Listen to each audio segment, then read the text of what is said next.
Hello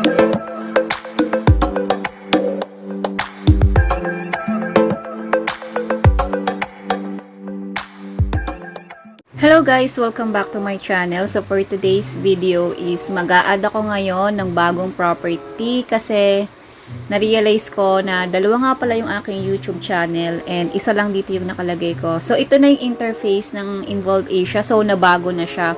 Kasi dati kapag inopen natin yung dashboard is makikita agad natin dito yung add property. Nag-iba na siya. So ito na yung kanyang dashboard.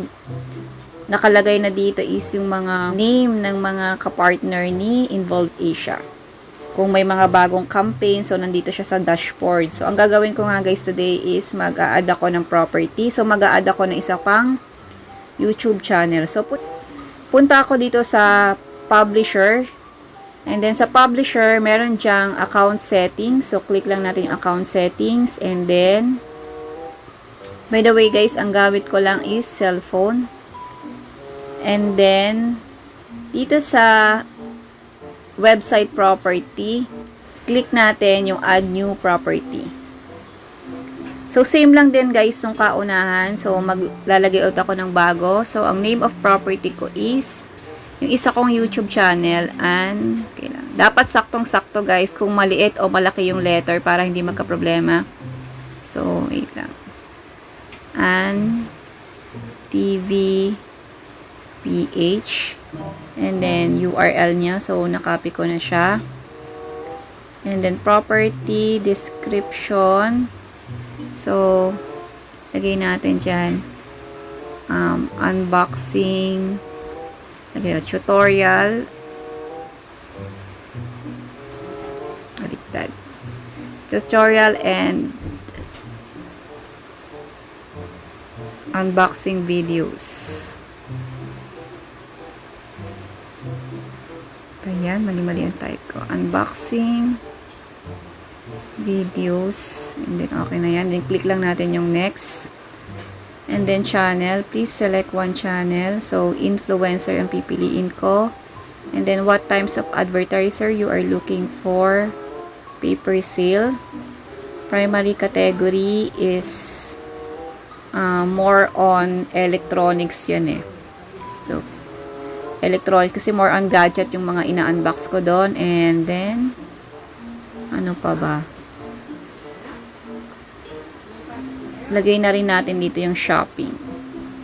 Then click ko lang yung next.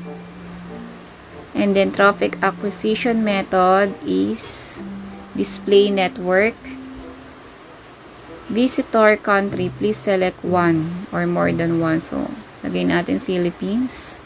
Ay, wait lang. Philippines. And then tools used. You can select more than, so campaign, deep link, shop link. Ayan po ba itong isa? Hindi ko alam yung tatlo. Yan na lang. And then add format. Ano bang nakalagay dito? Wait lang. You can select more than one sa add format. So, pwede tayo Instagram, Facebook page, YouTube channel, text link, and product sponsorship. Ano pa ba? So, lalagay na natin lahat yan. Click lang natin next. So, dito sa preview no inventory, no lang muna. And then, click lang natin yung save. So, na-add na natin si TVPH. So, as you can see guys, so, naging 4 na dito yung aking property. So, kanina dyan guys is 3 lang yan.